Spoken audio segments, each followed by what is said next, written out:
नमस्कार दोस्तों, आज हम शैलपुत्री माता के बारे में जानेंगे। नवरात्र के लिए 9 दिन भक्ति और साधना के लिए बहुत पवित्र माना गया है। इसके लिए पहले दिन शैलपुत्री की पूजा की जाती है। शैलपुत्री हिमालय की पुत्री है। हिमालय पर्वतों का राजा है, वह अडिग है, उसे कोई हिला नहीं सकता। हिमालय की पुत्री होने के कारण इन्हें शैलपुत्री कहा जाता है।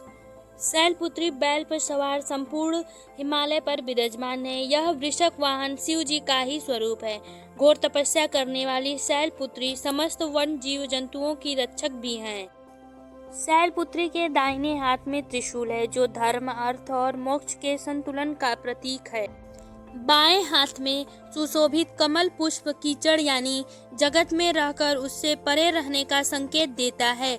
मनुष्य में प्रभु की अपार शक्तियां समाहित हैं। बैल पे सवार मां शैलपुत्री को वृषरूपा और उमा के नाम से भी जाना जाता है। पौराणिक कथा के अनुसार प्रजापति दक्ष ने एक बार बहुत बड़े यज्ञ का आयोजन किया। उन्होंने सभी देवताओं को निमंत्रण भेजा, लेकिन शंकर जी को नहीं बुलाया।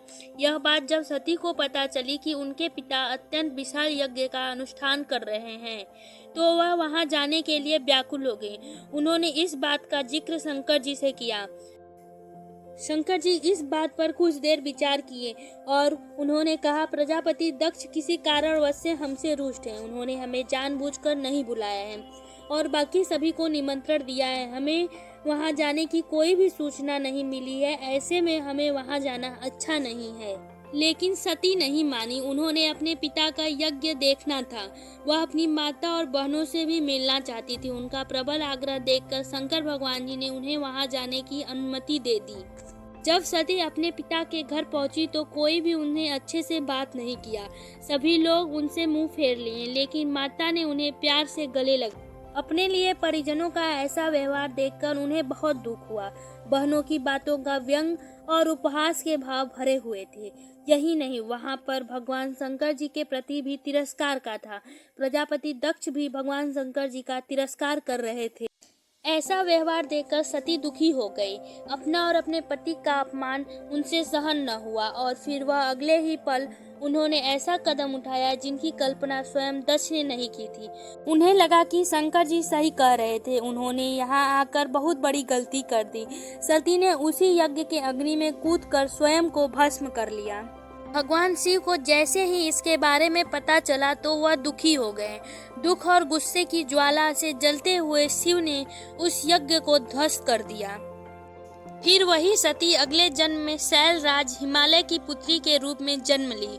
वही शैलपुत्री के नाम से विख्यात हुई।